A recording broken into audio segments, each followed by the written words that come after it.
La TVT au cœur de l'information.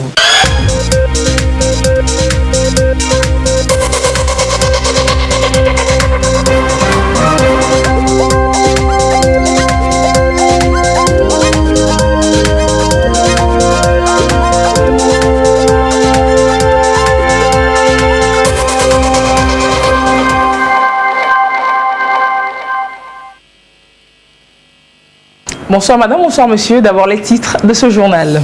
L'inédite semaine du secteur privé s'ouvre ce lundi à Lomé. Secteur privé poids lourd de l'économie nationale et levier de croissance. À quelques heures de l'ouverture de la semaine, la télévision togolaise a rencontré le ministre en charge du commerce. Entretien à suivre dans cette édition. Et puis, lancement officiel de la 16e édition des All Music Awards, un événement qui récompense les acteurs du domaine de la musique au Togo. La grande soirée s'annonce sur le 21 décembre prochain. Comment se porte le ministère de la Santé et de l'Hygiène publique en ses activités et autres projets? On en a parlé cette semaine lors d'une réunion de l'institution, réunion ensemble avec ses partenaires et présidée par le ministre en charge du secteur. À l'occasion, ont été passées en revue les performances du secteur en matière de réalisation clé et aussi des actions prioritaires ont été définies pour mieux orienter les actions de terrain dans l'esprit du plan national de développement sanitaire. Précision, Edwige Atakba Bassabi, Sonia Aminikbo. À cette réunion conjointe entre le ministère de la Santé et de l'Hygiène publique et l'OMS, le plan national de développement sanitaire 2017-2022 a été examiné. Il ressort que sur 34 indicateurs, 20 ont été jugés performants et les 14 restants ont connu une nette amélioration. Parmi les indicateurs de performance, on peut relever la réduction de la mortalité, la proportion des personnes vivant avec le VIH/SIDA sous ARV et la productivité du personnel de santé. Néanmoins, de nouvelles ont été prises pour plus de performance dans le système de santé au Togo. Nous sommes arrivés à la fin avec beaucoup de satisfaction. Au total, 12 recommandations ont été retenues. Les plus pertinentes sont donc d'abord liées un peu à la qualité des données que nous collectons sur le terrain, puisque nous devons aussi arrimer nos interventions avec le PMD. Et si les rapports ne sont pas de qualité, vous voyez qu'on va prendre des décisions qui ne seront pas conformes un peu à la ligne que nous sommes assignés. Au cours de ces travaux, nous avons eu à suivre des présentations des activités menées, que ce soit au niveau opérationnel, au niveau central et au niveau des programmes. Et ces activités nous ont permis de revoir les activités que nous avons menées et comment nous allons faire pour que les années à venir, nous allons améliorer l'offre de soins que nous offrons à la population. Ici, l'engagement a été renouvelé au niveau de l'État, des partenaires et des acteurs du secteur de la santé pour œuvrer afin que toutes les couches sociales aient accès à des soins de santé de qualité. Ceci conformément à l'axe 3 du plan national de développement PND orienté vers l'atteinte de la couverture sanitaire universelle. La sécurité alimentaire qui contribue à la santé, l'Agence nationale de sécurité alimentaire continue sa campagne de collecte de maïs blanc. À Alibi 1, dans la préfecture de Tchaoudjo, l'agence a rassemblé 30 tonnes de la denrée appartenant à la coopérative Dayan Kiteti. On en parle avec Désiré Aloï. La mission de l'ANSAT, Agence nationale de sécurité alimentaire du Togo, c'est acheter aux producteurs agricoles les surplus de denrées et constituer des stocks de réserve de sécurité alimentaire. À Alibi 1, dans la préfecture de Tchamba, l'agence a rendez-vous avec la coopérative Dayan Kiteti, une organisation paysanne qui livre 30 tonnes de maïs blanc de bonne qualité. Nous sommes fiers de l'ANSAT pour avoir venu payer notre production. Et on a 30 tonnes de maïs. C'est ça qui coûte à 4 800 000. Donc on a mis ça à la banque et après on passera prendre notre argent. Et nous sommes contents. On remercie le chef de l'État Le maïs localement produit rentre déjà dans la transformation avec l'ETG qui produit la farine du maïs. La production de plus en plus importante cadre avec les objectifs du plan national de développement. Nous sommes dans la deuxième phase des achats et au cours de ces achats, nous profitons de l'occasion pour sensibiliser les producteurs sur des thèmes, divers thèmes qui cadrent avec le plan national de développement. Le premier thème de sensibilisation, c'est la bancarisation des producteurs. Voilà, le deuxième thème de sensibilisation, c'est la diversification. Le troisième thème de sensibilisation, c'est sur l'exportation. Donc nous portons à la connaissance des producteurs que les frontières sont ouvertes et qu'il n'y a pas de restrictions. Mais seulement il faut qu'ils exportent des produits de bonne qualité. Grâce au MIFA, mécanisme incitatif de financement agricole, les producteurs sont inscrits dans la chaîne de production pour booster la filière agricole. ANSAT, dans sa campagne de collecte, appelle les coopératives à s'organiser davantage pour bénéficier des appuis multiformes de l'État. L'excellence au féminin, Filles Leaders, c'est le nom d'un projet porté par l'association Cœur Solidaire. Avec l'appui du PROSEMA, le projet vise à faire prendre conscience aux filles de leur importance dans le développement social, économique et politique. Détail, Eli Agba Nyadao. L'excellence au féminin. Filles Leaders, un nouveau projet, il est destiné à 375 étudiantes qui seront sélectionnées dans 10 universités de Lomé et de Kara. Les bénéficiaires seront formés sur la prise de parole en public. Annoncé ici par l'association Cœur Solidaire, ce projet veut contribuer à inculquer à ces étudiantes le leadership et la confiance en soi. Le projet a pour objectif d'œuvrer pour l'épanouissement des jeunes filles, pour le renforcement de leurs capacités en leadership. Nous visons principalement les étudiantes, donc les filles du supérieur. Nous allons lancer un appel à candidature avec des critères de sélection pour celles qui voudront le faire. D'ailleurs, l'un des premiers critères, c'est la motivation. Il faut des femmes motivées et qui s'engagent à suivre cette formation, qui est une formation de haut niveau et qui va vraiment les outiller, les transformer complètement. En clair, les promoteurs veulent apporter leur pierre à l'émergence d'une nouvelle génération de filles togolaises complexées et engagées pour la cause citoyenne. Et dans cette démarche, ils sont appuyés par le ministère en charge de la promotion de la femme. Le ministère appuie l'initiative de l'association Cœur Solidaire qui consiste à justement amener la jeune fille à jouer sa partition. Le gouvernement togolais, avec à sa tête bien entendu le chef de l'État, a initié le PND pour développer l'inclusion sociale. Et dans sa lettre de mission, le ministère de l'Action sociale développe justement un programme que nous appelons l'excellence académique des jeunes filles, pour justement amener ces jeunes filles à développer des qualités et à leur permettre de sortir de leur torpeur pour pouvoir aller vers l'excellence. Une fois formées, les étudiantes bénéficiaires de ce programme iront à leur tour transmettre leurs connaissances acquises à leurs pairs. L'association Cœur Solidaire a saisi l'opportunité pour signer des contrats de partenariat avec les universités ciblées. Et parlons toujours de femmes, les femmes défenseurs des droits de l'homme du réseau Watch. Elles ont été outillées à mieux exploiter la technologie dans leur travail. Ceci devrait offrir une meilleure visibilité à leur travail et message. La formation est initiée par le Centre de documentation et de formation sur les droits de l'homme. On voit cela avec Saharou Ourotou et Sandra Aziagbe. Le digital, notamment l'éthique, une opportunité de travail pour les femmes défenseurs des droits de l'homme du réseau Watch. Un programme du Centre de documentation et de formation sur les droits de l'homme pour les amener à utiliser et à bon escient l'intelligence artificielle pour leur visibilité. Un outil pour mieux professionnaliser le travail de ces femmes défenseurs des droits humains et renforcer davantage leur sécurité. Le programme d'accompagnement des femmes défenseurs des droits de l'homme, mise en place depuis quelques mois déjà, a senti le besoin d'outiller les femmes sur le digital et le renforcement de leur sécurité.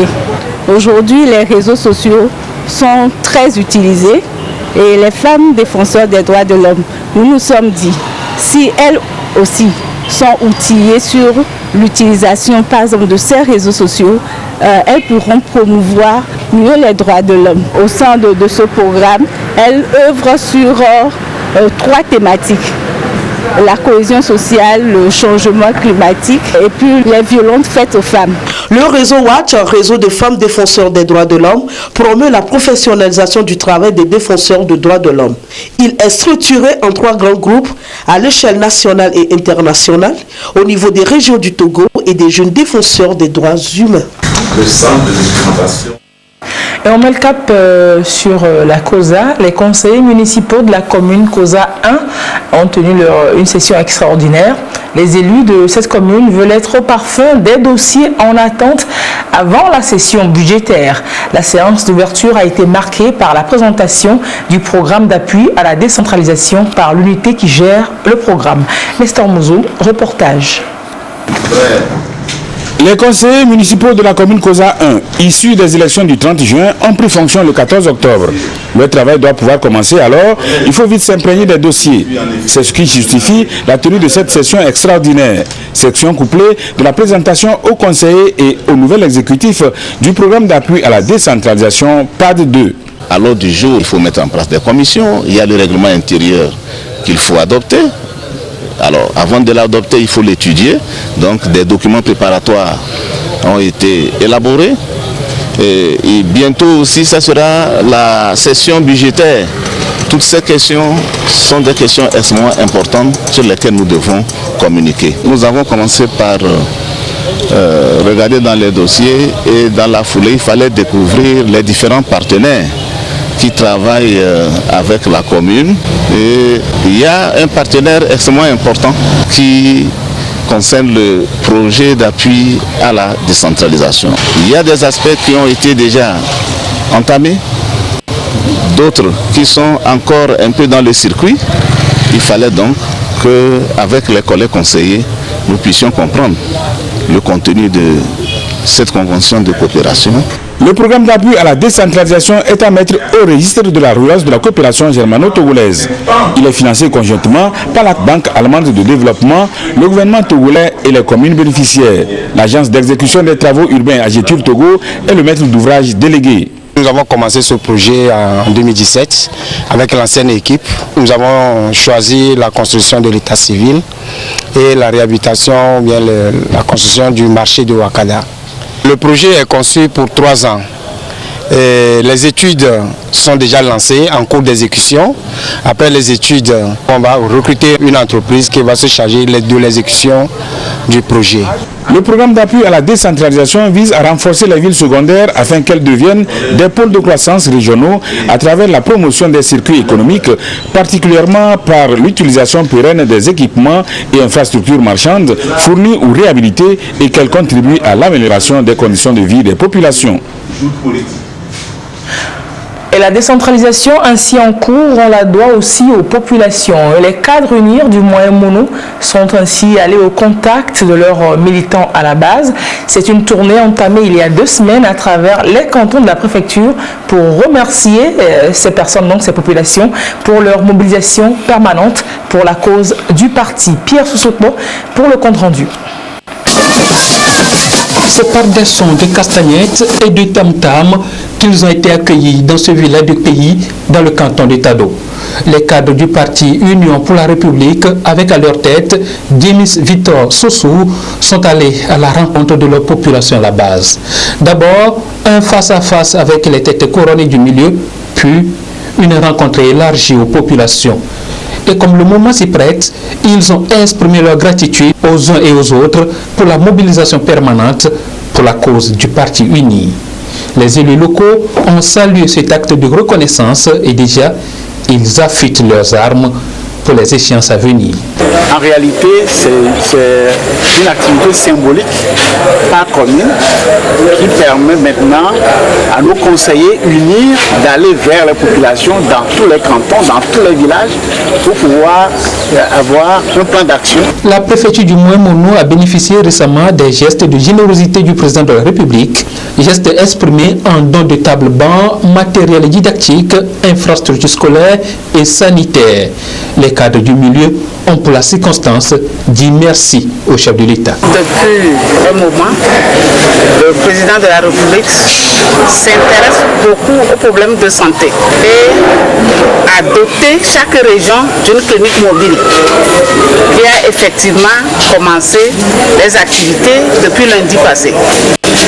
Les activités ont commencé au niveau de plateau par le Moyen-Mono. On a décidé de faire un clin d'œil à l'équipe qui est sur le terrain pour les soutenir, les encourager et voir comment se déroulent les activités afin de voir si les préoccupations du chef de l'État ou du secteur de la santé ont été bien menées, prises en compte. Et la population était bien satisfaite. Elles ont témoigné leur gratitude. Les populations ont été sensibilisées sur le vivre ensemble, la cohésion sociale et la culture de la paix telle que prônée par le président de la République. Partout où la délégation est passée, d'utiles conseils ont été prodigués aux parents, enseignants et élèves pour une année réussie. Dans ce journal sur le MIATO, le marché international de l'artisanat du Togo, le FAEJ, le Fonds d'appui aux initiatives économiques des jeunes, y a organisé donc sur le site du MIATO, à l'endroit des jeunes artisans et exposants, une plateforme d'échange et de partage d'expériences jeudi dernier justement. C'était dénommé Jeudi de l'artisan. Il s'est agi d'amener ces artisans à aimer leur métier et à pouvoir le valoriser. Sonia Amenikbo nous en parle. Le manque d'information, l'absence de communication autour des produits, la non-formalisation des entreprises. Tels sont entre autres mots dont souffrent les artisans togolais. À ce rendez-vous de jeudi Jose, baptisé Jeudi de l'artisanat, les artisans et exposants du marché international de l'artisanat du Togo, MIATO, ont été outillés sur les stratégies adoptées pour mieux vendre leurs produits. Il y a tellement de lacunes que nous les artisans, nous avons pour aller vers les marchés. Aujourd'hui, j'ai appris comment maintenant améliorer la qualité de mes produits, comment exposer le produit à la consommation, comment d'abord valoriser ce que nous faisons et l'amour que nous devons accorder à ce que nous avons, nous produisons nous-mêmes. Nous devons d'abord être les autoconsommateurs de nos produits afin de promouvoir cela. Quand je suis arrivée ici, j'ai su que vraiment il faut que nous-mêmes on puisse valoriser nos produits sur l'internet et notre WhatsApp, on ne doit pas l'utiliser pour faire de n'importe quoi, balancer des messages, des fausses informations, mais on doit l'utiliser pour promouvoir nos produits. C'est ce que j'ai appris ici. Et pour mon âge aussi, j'avais peur d'approcher FAEJ. Oui, FAEJ là, j'avais peur puisqu'on m'avait dit que l'âge se limite à 40 ans, alors que moi j'ai plus de 50 ans. Et j'avais peur. Aujourd'hui, je suis soulagée. L'artisan, acteur de croissance économique au Togo. C'est sur ce terme qu'a porté cette séance de formation pour justement amener ces acteurs à jouer pleinement leur rôle de créateur de richesse du pays. Dans un premier temps, il y a un problème de développement personnel. Il faudrait que l'artisan lui-même qui se fasse confiance, qui se connaisse et qui se fasse confiance. C'est à lui de se valoriser, c'est pas aux autres de le valoriser. Le deuxième aspect, c'est qu'il faut que les artisans soient structurés, ils se formalisent. Il y a beaucoup de problèmes de formalisation dans le cercle des artisans. Le troisième élément, c'est qu'il faudrait que les artisans se mettent ensemble. Il faudrait qu'ils s'organisent pour faire la promotion, la valorisation de leur métier. S'ils ne se mettent pas ensemble, ça ne peut pas marcher. Et puis le quatrième aspect, c'est qu'il faut que les gens se forment. Ce rendez-vous de jeudi Jose spécial artisan a été une plateforme d'échange et de partage d'expériences entre artisans et exposants. Et non, quand vous arrivez dans les milieux... Et ce marché international de l'artisanat du Togo prend fin ce soir. Belle découverte festive du génie créateur et de petites mains habiles d'ici et d'ailleurs, mais on ne finit jamais de s'améliorer. Les artisans ont été ainsi entretenus pour le 9e jour de Miatan sur le Design Thinking. Voir ce qui se cache derrière ce concept avec Carmen Madjé à Capou. Plus de 200 artisans venus de différents pays africains participent à cette première édition du marché international de l'artisanat du Togo Miatan. Et pour leur permettre de mieux se perfectionner, une formation leur est donnée ce 9e jour sur le Design Thinking. Le Design Thinking est une méthode de gestion de l'innovation qui se veut une synthèse entre une pensée analytique et une pensée intuitive. J'aimerais que nos produits puissent arriver à compétir sur le plan international et que de loin, on voit pas nos produits, quand je parle de nos produits, je parle de produits africains, les produits artisanaux africains, qu'on voit de loin, qu'on sache tout de suite que ça ne peut venir que de l'Afrique. La démarche est très bien appréciée par les artisans. Ce thème nous permet d'avoir des idées, des esprits plus ouverts, surtout de découvrir les comportements, surtout le fait d'être ensemble, surtout le fait de savoir transmettre. Comme je suis dans l'ameublement, donc là, nous créons nos meubles, nous faisons des épuis qu'on appelle dessins techniques que nous avions vu aujourd'hui. Ça nous a aidé à savoir comment il faut, au début, comment il faut préparer le travail et comment il faut bien parfaire afin qu'il n'y ait pas des erreurs dans l'accomplissement du travail.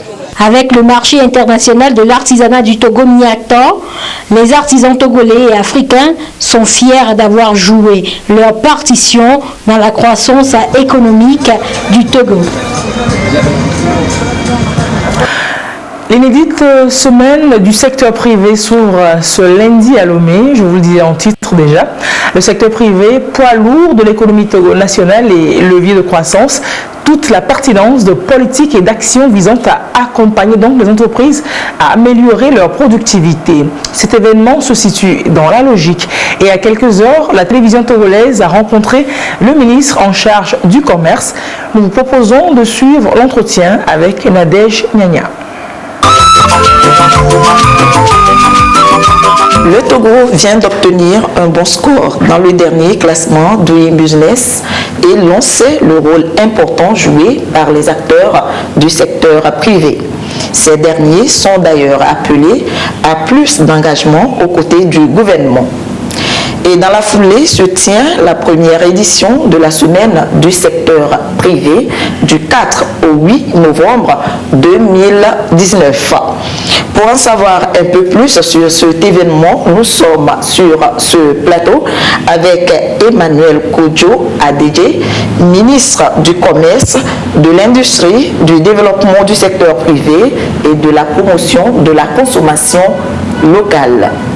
Bonjour Monsieur le ministre et merci d'avoir accepté de répondre à nos questions. Bonjour à vous et merci pour l'invitation que vous m'avez lancée. Alors Monsieur le ministre, qu'est-ce qui motive une telle initiative du gouvernement? Merci Madame, je voudrais tout simplement rappeler que le président de la République, son Excellence M. Faure Sazoulian Simbe, a une grande vision pour notre pays. Celle de permettre son émergence à l'horizon 2030. Et pour ce faire, il y a eu des réformes qui ont été menées sous son leadership depuis 2005-2006. Et disons que ces réformes ont conduit à une amélioration nette du climat des affaires et à un certain nombre de projets qui font qu'aujourd'hui, nous pensons qu'il est temps d'aller de l'avant, et surtout avec le secteur privé. Je voudrais vous rappeler, Madame, qu'il y a aujourd'hui ce que nous appelons un changement de paradigme. L'État veut mettre aujourd'hui en avant le secteur privé pour la transformation structurelle de notre économie à l'effet de rendre cette économie beaucoup plus résiliente, durable, inclusive et induisant le mieux-être de nos populations. Et notre plan national de développement, le PND 2018-2022, est un plan très ambitieux, mais réalisable, c'est ce qui est intéressant. Réalisable parce que les conditions sont réunies. Le dernier rapport de la Banque mondiale, le rapport de Doing Business, c'est la bonne nouvelle pour le Togo. Nous avons encore fait un bond spectaculaire de 40 places. Et en 2 ans, nous avons fait 60 places de bond. C'est historique. Et aujourd'hui, nous sommes le premier pays réformateur en Afrique et puis le 3e au monde.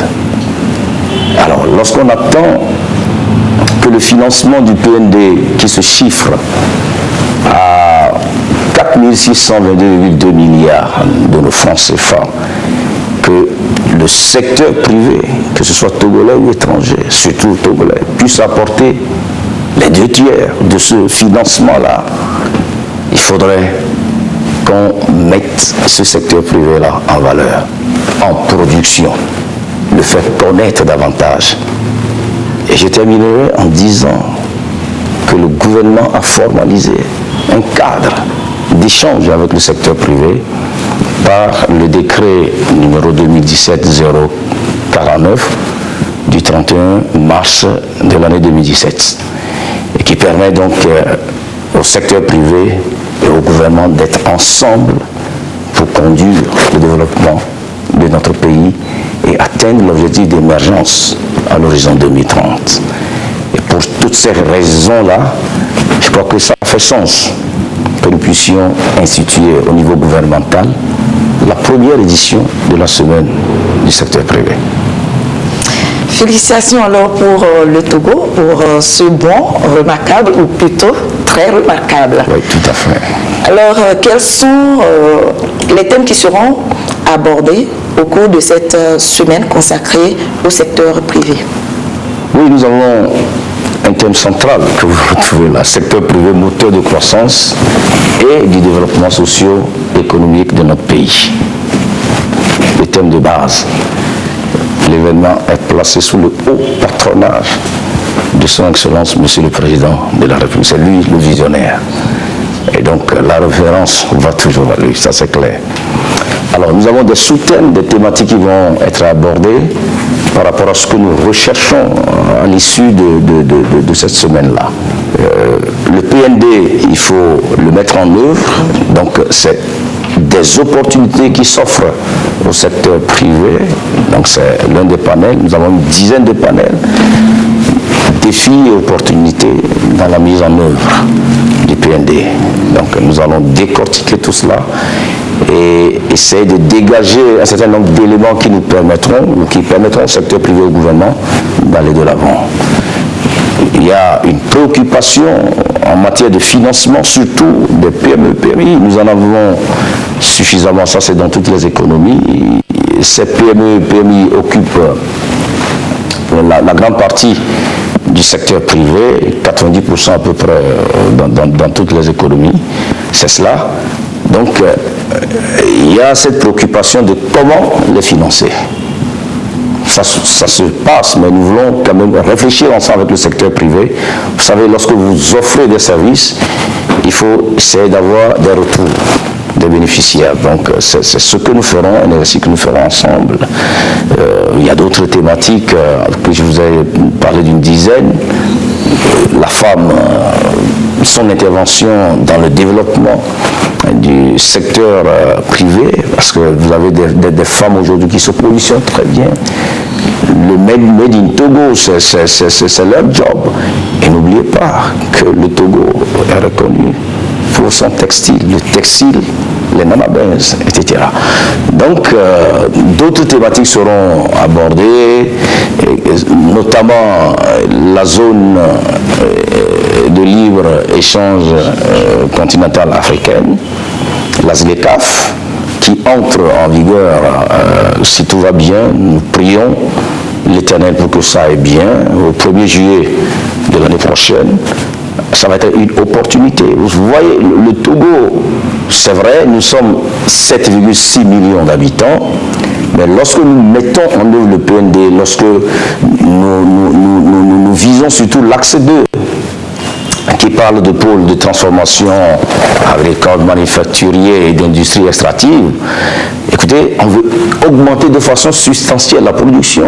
On a une ambition, avec en tout cas sous le leadership du chef de l'État, de porter la croissance du PIB qui est ressortie, en tout cas avec les dernières estimations du FMI, à 5,3%. Nous voulons porter ce taux à l'horizon 2022 à 7,6%. Et on ambitionne même aller à 2 chiffres. Nous pourrons le faire. Le Togo a les capacités. Est-ce que vous voyez? Bon, donc, ça va permettre une progression de la production. Donc, cette progression-là, il faudrait trouver les moyens de l'écouler. Donc, quiconque se positionne aujourd'hui sur les opportunités togolaises vise pas les 7 600 000 consommateurs, mais plutôt le grand espace de la CEDEAO, 350 millions d'habitants. Avec la ZLECAf, on sera à 1,2 milliard.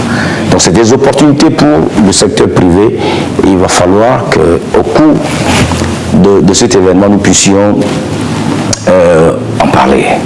Voilà donc quelques-unes des questions, des thématiques qui seront abordées lors de la semaine du secteur privé. D'accord. Et que faire aujourd'hui pour que le secteur privé joue pleinement son rôle de moteur de la croissance et de développement socio-économique du Togo? Qu'est-ce que le secteur privé veut? Un climat des affaires suffisamment amélioré. On a fait un très bon de 40 places avec le dernier rapport. Et ça, c'est intéressant. Il y a un certain nombre de questions qui préoccupent le secteur privé, notamment la rapidité dans les transactions. Aujourd'hui, en 4 heures, vous créez votre entreprise. On pousse très loin la digitalisation au niveau des procédures douanières, fiscales, etc. Pour quand même que le secteur privé soit à l'aise dans les affaires.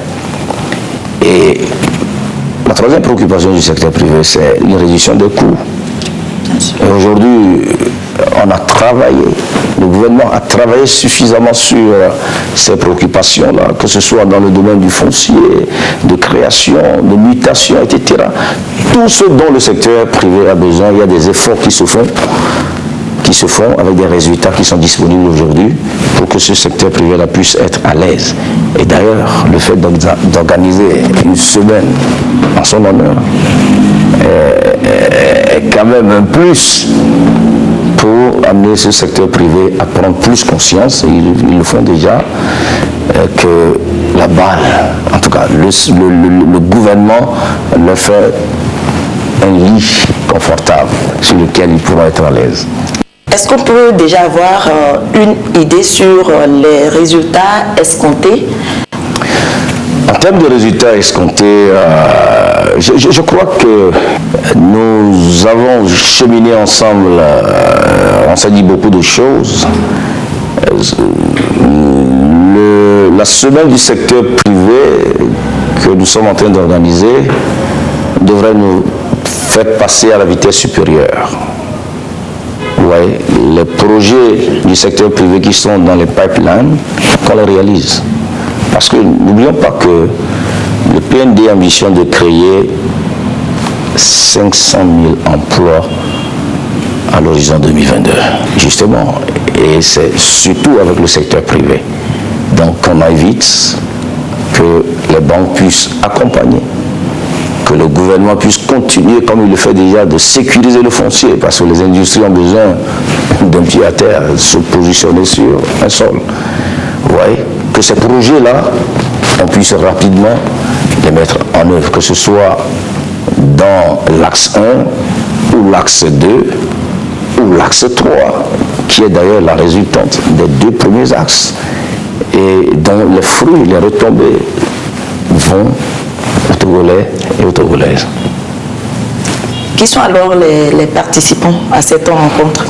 Les participants, c'est le secteur privé. Nous attendons 600 participants. C'est vrai que, oui, 600 participants, le secteur privé dans toute sa composition. Et ce qui, je crois qu'il est important que nous puissions le rappeler ici, et nous disons bravo à notre secteur privé, qui devient, en tout cas, qui prend conscience de son rôle, et qui est pluriel, mais avec une certaine cohésion qui fascine. Vous le voyez, nous avons en face de nous un seul secteur privé. Et c'est intéressant, avec des démembrements, mais vous les voyez dans un mouvement d'ensemble. Nous aurons l'administration publique. Nous n'allons pas être là-bas sans travailler avec les partenaires techniques et financiers, ceux qui nous accompagnent. D'ailleurs, nous aurons de hauts cadres en provenant de ce secteur-là sur les panels, soit pour les modérer ou pour être des acteurs directement sur les panels. Vous voyez, nous aurons nos sœurs qui sont au grand marché parce que elles participent à l'économie, à la définition du PIB au Togo. Elles seront présentes, elles vont participer, la société civile sera là, c'est important pour nous. En tout cas, tous ceux-là qui recherchent le bien de notre pays, ils seront présents. Et nous avons des amis, peut-être qui nous viendront d'ailleurs aussi. Alors, Monsieur le ministre, nous sommes pratiquement à la fin de cet entretien, l'appel à lancer. Oui, appel à lancer. Il y a une idée qui me vient en tête. C'est une histoire, mais qui a tout son sens. La période des vaches grasses et la période des vaches laides et maigres. Mais il faut avoir une bénédiction pour savoir quelles sont les vaches grasses et quelles sont celles qui sont laides. Je crois que notre pays, ça c'est une grâce, se retrouve à un moment où les conditions sont remplies pour qu'on puisse se développer. Toutes les conditions sont créées.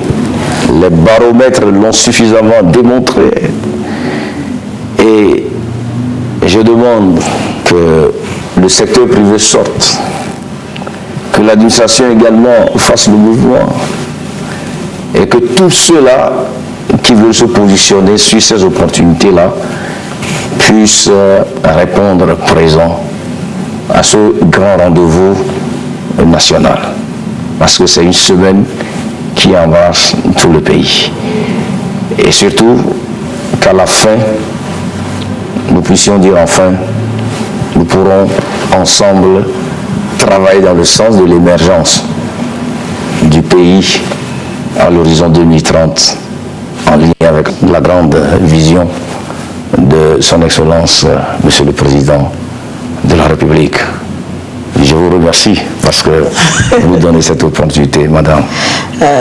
Merci à vous également, Monsieur le ministre, et on croise les doigts pour que tout aille bien et tout aboutisse. La tenue de cette semaine du secteur illustre parfaitement la volonté et la détermination des plus hautes autorités du pays à faire du secteur privé le moteur de la croissance et du développement. Le secteur privé reste donc un partenaire privilégié aux côtés du gouvernement pour asseoir l'émergence du Togo à travers la mise en œuvre du PND, Plan national de développement 2018-2022. Merci, Monsieur le ministre, pour cet éclairage. Merci à vous aussi.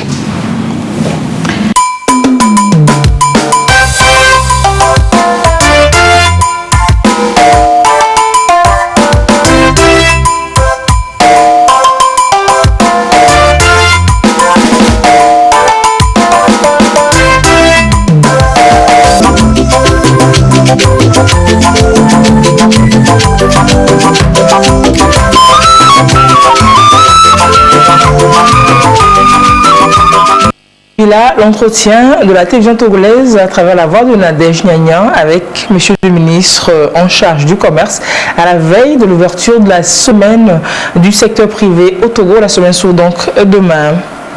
C'est aujourd'hui dimanche, le dimanche des gens de la mer, premier dimanche de novembre, institué pour célébrer ainsi la mémoire des professionnels de la mer et autres marins morts dans l'exercice de leur mission.